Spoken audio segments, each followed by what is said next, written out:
오늘 이 시간 우리 모든 성도님들에게 하나님의 평강이 가득하기를 축복합니다. 오늘 말씀의 제목은 소망과 기쁨이 있는 인생입니다. 여러분은 요즘 하루하루를 지내실 때에 어떤 소망을 가지고 살아가고 계십니까?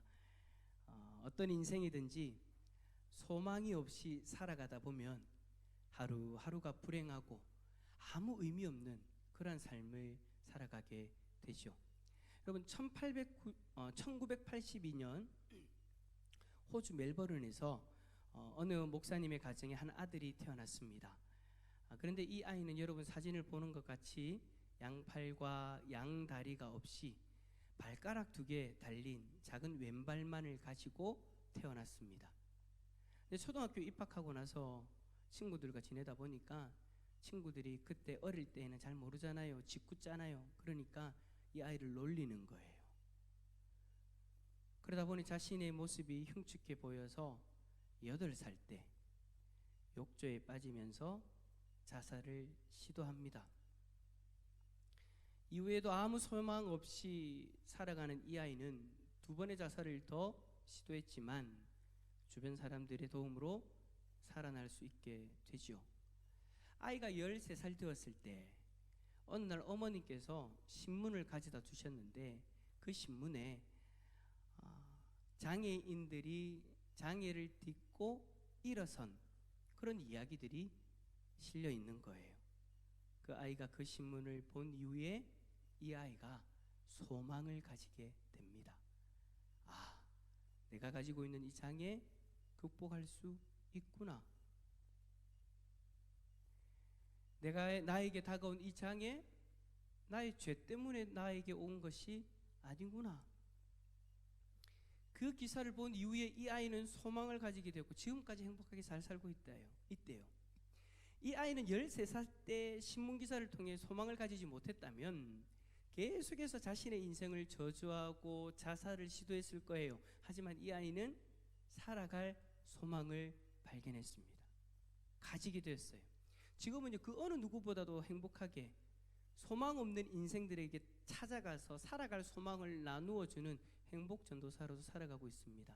이 사람이 누구냐? 여러분 아마 이름 다 들어보셨고 잘 아실 거예요. 닉 부이치치 아시죠? 그죠? 한번 다 보셨잖아요. 그죠? 간증도 다 들어보셨을 거고. 여러분 우리에게 있어서 소망이라는 것은요 너무나도 중요합니다. 소망이 있고 없고는 우리 인생의 존재 여부를 결정하는 아주 중요한 일인 것 같아요. 그렇다면 여러분은 어떤 소망을 가지고 지금 살아가고 계십니까? 나는 아무 소망 없는 인생인데 내 나이에 무슨 소망이야? 그냥 살아야 되니 살고 있지 라고 고백하시는 분들 혹시 계십니까? 그런 분들이 계신다면 오늘 베드로 사도가 우리에게 전해주는 이 확신에 찬 목소리를 들을 수 있기를 소망합니다. 뭐라고 얘기했습니까? 하나님께서 우리에게 산 소망을 주셨다. 할렐루야. 여기서 여러분 산 소망이라는 것은 살아있는 소망이라는 거예요. 우리가 소망을 가지고 있는데 그 소망이 죽은 소망이 아니라는 거예요. 살아있는 소망. 근데 여러분 이 헬라어 원어가요 단순히 그냥 살아서 숨쉬는 그런 것을 이야기하는 거 아니에요. 여러분 서가지고 그냥 아무것도 안 하고 운동 뭐 하십니까? 숨쉬기 운동만 하지요 라고만 이야기해도 이 사람은 뭐예요? 살아있는 거예요. 근데 여러분 열심히 일하고 뛰고 뭐든지 하고 닥치는 대로 부딪히는 그 사람도 뭐예요? 살아있는 거예요. 여러분 살아있다는 건 숨만 쉬는 그 이상을 다 살아있다고 이야기하는데 헬라어 원어에 오늘 베드로 사도가 이야기하는 이 헬라어 원어에 살아있다 이 말은요 단순히 그냥 숨만 쉬는 것 그것을 이야기하는 것이 아니라는 거예요. 베드로 사도는 하나님이 우리에게 주신 이 소망은 소망 자체가 행동하며 움직인다. 그러니까 숨만 쉬는 것이 아니라 우리에게 주신 이 하나님의 소망이 우리 안에서 우리의 삶에서 살아서 역동적으로 움직인다라는 거예요.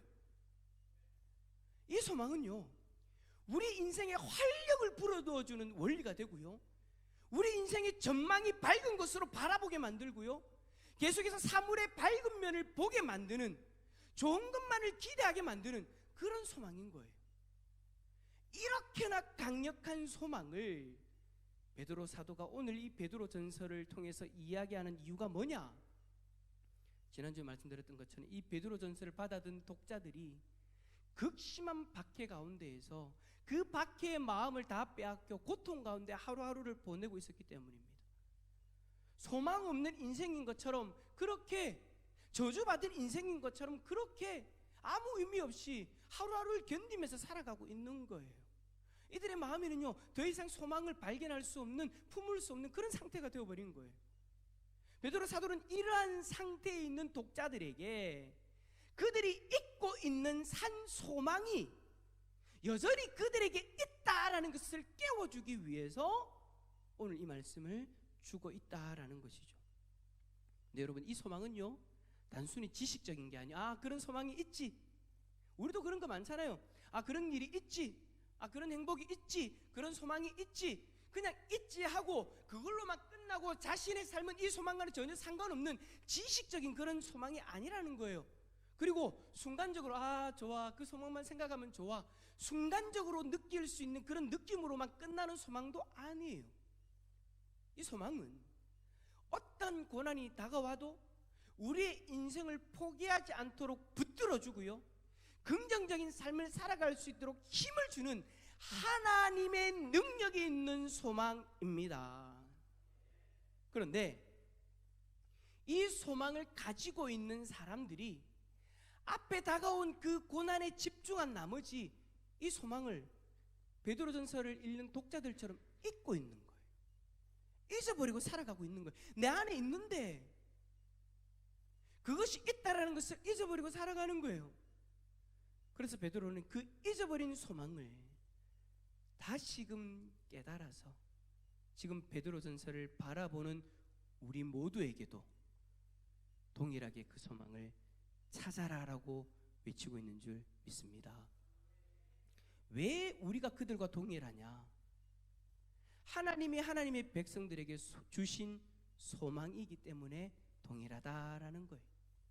그러면 여러분, 우리에게 있는 소망을 발견하기 위해서는 오늘 이 시간 제가 제일 처음 말씀드렸던 것처럼 베드로의 외침에 귀를 기울여야 됩니다.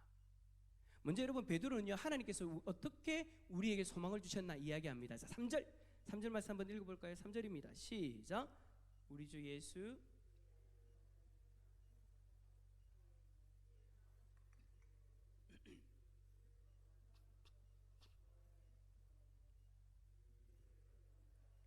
산 소망이 있게 하시며. 아멘.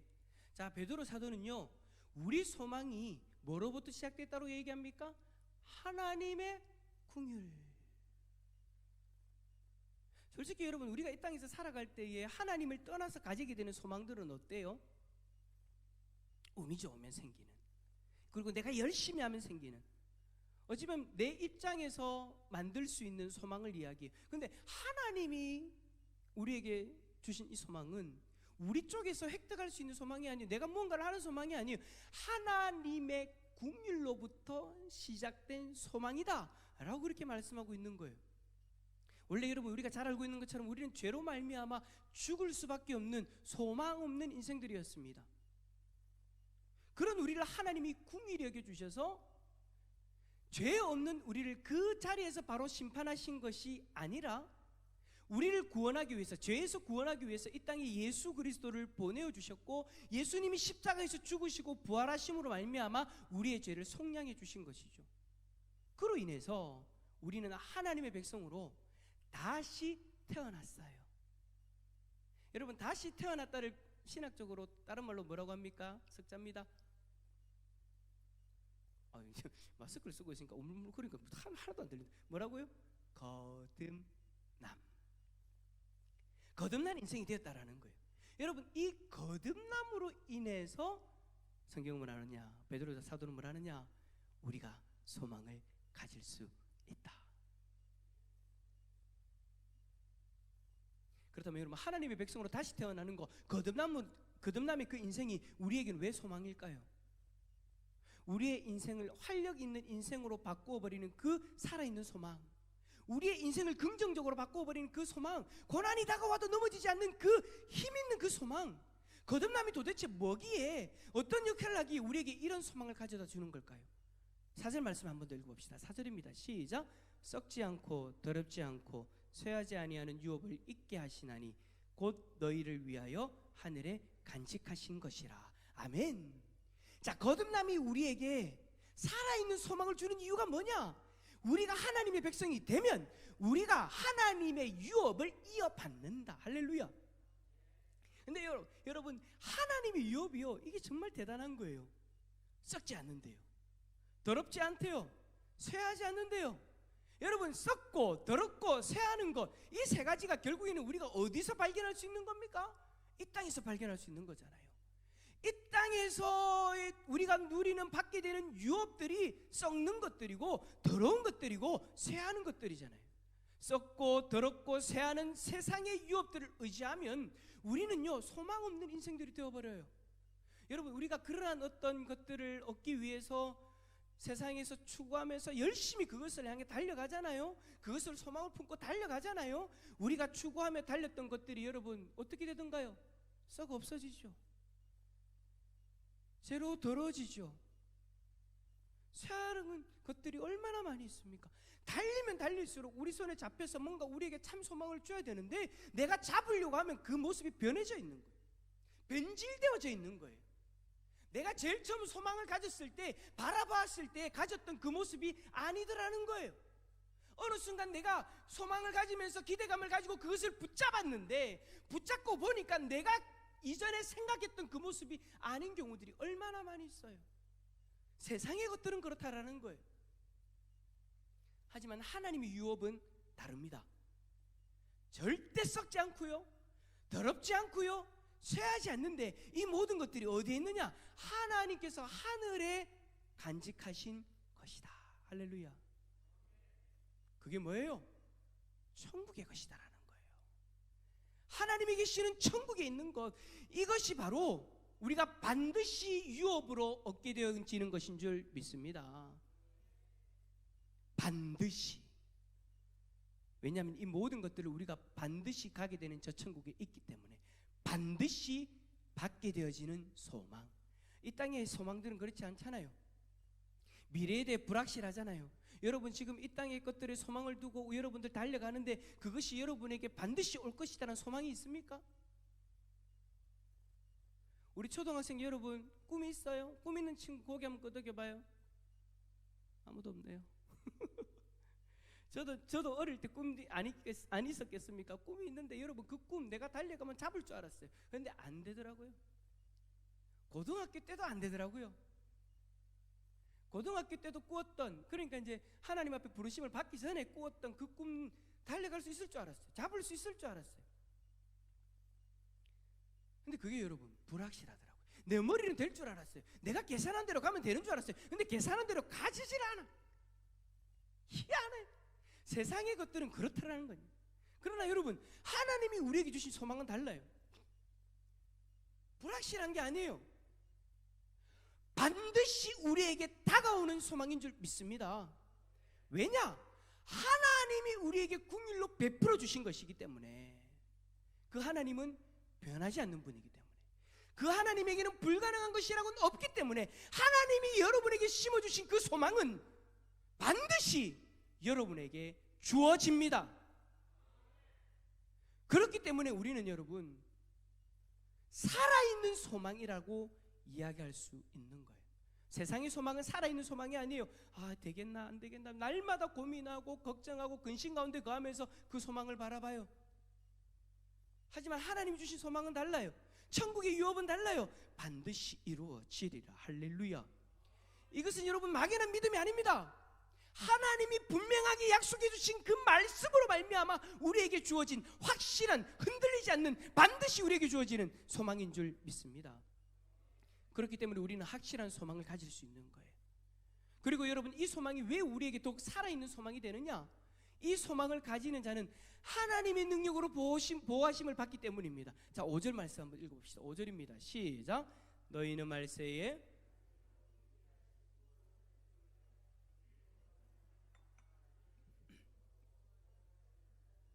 아멘. 구원을 얻기 위하여 믿음으로 말미암아 라는 이 말이 무슨 말이에요? 믿음으로 구원받은 거듭난 인생을 이야기하는 거잖아요. 거듭남으로 소망을 가진 그 인생 누가 보호한다고요? 하나님의 능력으로 보호하는 그 인생, 여러분의 인생인 줄 믿습니다. 사랑하는 성도 여러분, 우리가 거듭나서 천국의 소망을 가지고 사는 것은요, 우리 인생에 있어서 아주 놀라운 일이에요. 이 일은 소망이 없는 한 인생을 송두리째 변화시켜버리는 힘이 있습니다. 능력이 있는 소망입니다. 살아있는 소망이 저와 여러분 안에 있는 거예요. 그런데 문제는 뭐냐? 이 소망을 가지고 있는 인생들이 자꾸 소망이 없는 것처럼 살아가더라는 거예요. 이 소망이 분명히 살아있고 능력이 있는데 믿음이 있다고 하면서 왜 세상 사람들처럼, 아니 세상 사람들보다 더 소망 없는 사람인 것처럼 살아가는지 모르겠어요. 여러분, 그 이유가 뭘까요?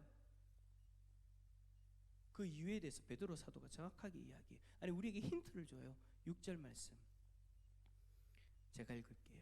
그러므로 너희가 이제 여러 가지 시험으로 말미암아 잠깐 근심하게 되지 않을 수 없으나. 우리가 살아가면서 뭘 만난다고요? 여러 가지 시험. 한 가지 시험도 아니에요. 두 가지 시험도 아니에요. 여러 가지 시험. 우리가 여러분 살아오면서 경험했던 그 수많은 시험들을 이야기하는 거예요. 근데 그 시험을 만나는 게 여러분 베드로 사도는 뭐라고 얘기하느냐? 당연한 거래요. 복 없는 인생이 아니라, 지지리도 복 없는 인생이 아니라 당연한 거래요. 그런데 이 시험으로 말미암아 우리가 동일하게 경험하게 되는 것이 뭐냐니까 근심. 여러분, 이 근심의 특징이 있어요. 무슨 근심요? 앞에 무슨 근심요? 잠깐.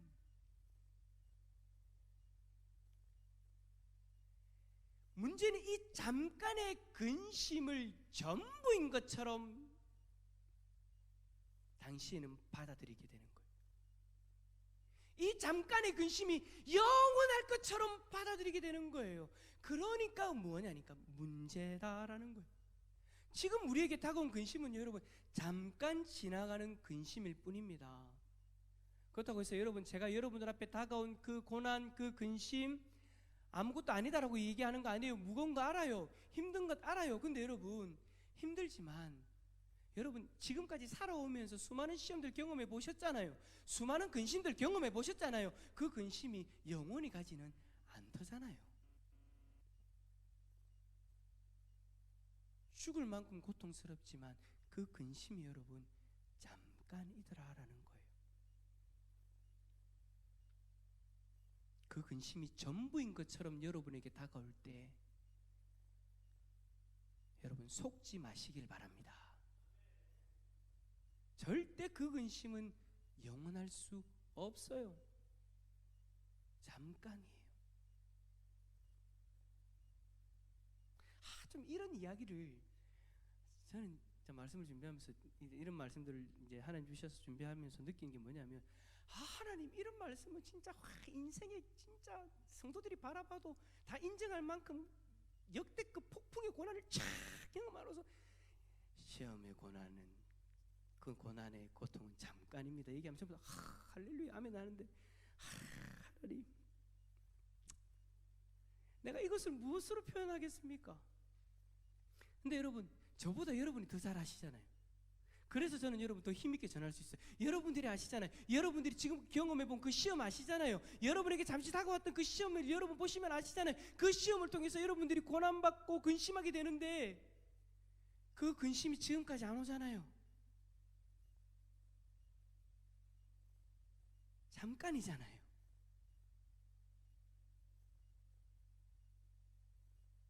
그 잠깐의 시험을 통해서 우리는요 하나님의 위로와 하나님의 인도하심을 경험합니다. 어찌 보면 그 근심은 잠깐이지만 우리를 위로하시는 하나님, 우리와 함께 하시는 하나님, 영원히 우리 가운데 함께 하시면서 그 위로를 여전히 주고 계시는 줄 믿습니다. 그래서 여러분 어찌 보면 잠깐 당하게 되는 그 근심은요, 그 근심 자체가 잠깐이기 때문이 아니라 하나님이 우리를 위로하시기 때문에 그 근심이 잠깐이 되는 것 같아요. 하나님이 안 계셨다면 아마 그 근심이 여러분들을 끝까지 물고 늘어졌을 거예요. 그런 사람들 있잖아요. 하나님을 모르는 사람들 중에 어떤 시험에 들어서 어떤 문제가 다가와서 평생 그 문제로 시달리며 고생하는 사람들, 우리가 그 시험 앞에서, 다가온 그 시험 앞에서, 여러 시험들 앞에서 그 근심을 잠깐으로 경험하고 넘어갈 수 있었던 이유는 하나님께서 여러분들 가운데 함께 하셨고, 하나님이 여러분들이 주저앉아 있는 그 손을 붙들어 이렇게 세워주셨고, 하나님이 위로하셔서 걸어갈 수 있는 힘을 주셨기 때문인 줄 믿습니다. 그 가운데서 우리는 소망을 발견하고 걸어가고 있는 거예요. 그러니 여러분, 잠시 다가온 그 근심 앞에 속지 마시길 바랍니다. 여러분에게 전부이고 앞으로 여러분에게 영원히 다가올 것은 하나님이 유업으로 주시는 천국의 기업인 줄 믿습니다. 그것을 소망을 품고 살아가면 되는 거예요.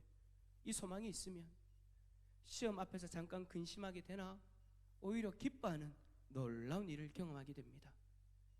닉 부이치치가 바로 그러한 삶을 살아가고 있는 거잖아요. 우리 앞에서 자신의 삶을 간증하며 서 있는 거잖아요. 닉 부이치치에게 다가온 그 시험은요, 잠깐의 근심을 주었을 뿐입니다.